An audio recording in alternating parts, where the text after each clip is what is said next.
23 тақырып жай бөлшектерді қосу және азайту. Бұл тақырып бойынша жай бөлшектерді қосу және азайту ережелерімен танысып, және соларды амалдарды орындауды үйренесіңдер.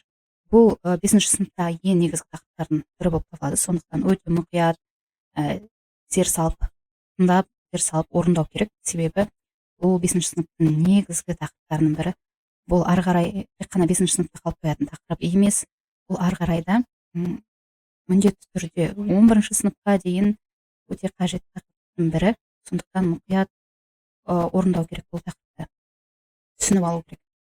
Енді мынандай кітапта берілген мысалдарды қарастырамыз. 12-ден 7 қосылған 12-ден 3-ті осындай екі бөлшек берілген. Бөлімдері қарап тұрсыздар, 12 мен 12 бірдей болатын болса, онда ортақ бөлімі сол 12 деп жазамыз да, онда ана алымдары 7 мен 3 қосылады. Сонда 12-ден 10 болып шығады. Яғни оның жалпы қасиетін қарайтын болсақ,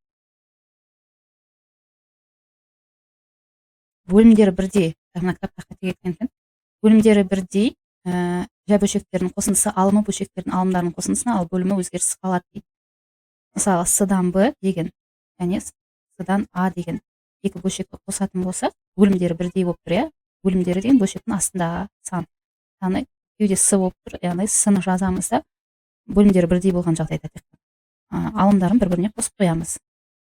Бұл жалпы түрде әріппен берілген, яғни бұлардың орнында басқа бір кез-келген бір сан болады деп есептейміз. Дәл солай азайтуда да дәл солай орындалады. Егер бөлімдері бірдей болатын болса, мынандай мысалы, кітаптағыдай. Бөлімдері астындағы сандар бірдей болса, онда мына қасиет орындалады. Яғни сол бөлімі қалады да, ал алымдарын бірінші азайғыштан азайтып есептейміз. Онда 8-ден 2 шығады екен.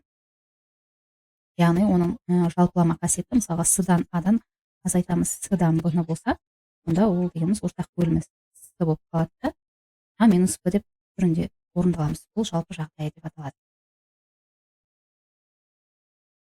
Әрі қарай, егер бөлімдері бірдей емес, әртүрлі болатын жағдайда, мысалы, мына кітапта берілген, мен өзім келтірейін, мысалы, 3-тен 2-ге қосамыз, 10-нан 7 дейді. Бұндай екі бөлшектің қосындысын қарайтын болсақ, қараңыздар, мына бөлімдері екі түрлі, 3 пен 10. Бұлардың ортақ бөлімін табамыз. Яғни ортақ бөлімі деген ең кіші ортақ еселігі. Осы екеуі де бөлінетін ең кіші сан былайша айтқанда. Ол қандай? Екеуінің ортақ бөлімі 30 болады, осы екеуінің көбейтіндісі.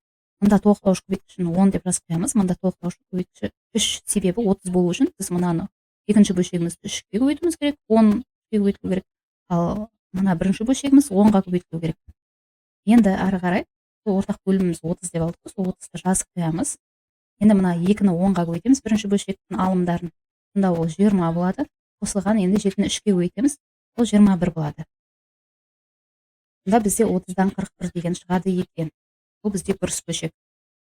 Оны аралас санға айналдыратын болсақ, 41-ді 30-ға бөлеміз, 1 болады, бөліміндегі 30 қалдырамыз да, қанша қалдық қалады, яғни 11 қалдық қалады, осыны алымына жазып қоямыз. Әрі қарай, яғни ережені қарайтын болсақ, бөлімдері әртүрлі жай бөлшектерді қосып азайту үшін оларды ең кіші ортақ бөлімге келтіріп, сонан соң бөлімдері бірдей бөлшектерді қосу ережесін қолданамыз. Мысалды қарастырайық. Мына мысалда 8-ден 3 қосылған 6-дан 5 дейді. Бұнда да ең кіші ортақ еселігін табамыз. Ортақ бөлімге келтіреміз деп айтады. Көбінен ортақ бөлімге келтіреміз деген сол ең кіші ортақ еселігін табу. 8 бен 6-ның ең кіші ортақ еселігі ол 24. 24 8-ге бөлсек 3 болады, 24-ті 6-ға бөлсек 4 болады. Енді ары қарай есептейтін болсақ, мынау сол ортақ бөлімі 24-ті жазамыз да, мына 3-ті 3-ге көбейтеміз мына жердегі. 9 болады бірінші бөлшектің. Мына екінші бөлшектің толықтауыш көбейткіші 4-ті 5-ге көбейтсек 20 болады. Сонда 24-тен 29 шығады екен. Ол дегеніміз дұрыс бөлшек. Дұрыс бөлшекті аралас санға айналдыру үшін үстіндегі алымын астындағы санға, яғни бөліміне бөлеміз. Мына бөлшек сызығы бөлуді білдіреді. Үстіндегі санды астындағы санына бөліп жатырмыз деген сөз. Яғни 29-ды 24-ке бөлсек, ол 1 бүтіннен келеді, және 5 қалдық қалып қояды, сол 5 қалдықты алымына жазамыз.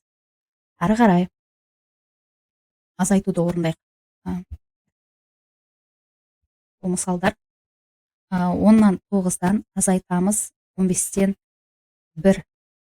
Бұл жерде де ең кіші ортақ еселігін табу керек. Ең кіші ортақ еселік, ортақ бөлімі деп айтамыз, 10-да 15-те қандай санға бөлінеді? Қай сан 10-ға да 15-ке де бөлінеді. Ең кіші сан. Табамыз. Ол 30 бізде. Яғни 30 ортақ бөлімі 30 екені табылды. Енді мына жерде толықтауыш көбейткіші 30 болу үшін мына 10-ды астындағы санды 3-ке көбейтуіміз керек. Ал 30 шығу үшін мына астындағы 15 санын біз 2-ге көбейтуіміз керек. Толықтауыш көбейткіш деп тұрғанымыз мынау. Енді 9-ды 3-ке көбейтеміз. Ол 27 азайтылған болады. Мына бөлшектің алдында себебі минустан ба тұр. 2-ні 1-ге көбейтеміз, 2 болады. Сонда бізде 30-дан 25 деген шығады. Ары қарай қысқарту орындайтын болсақ, екеуі де 5-ке бөлінеді. Мынау 5, 30-ды 5-ке бөлеміз, 6, сонда 6-дан 5 шығады екен. Жақсы. Ары қарай енді тапсырмаларға көшейік.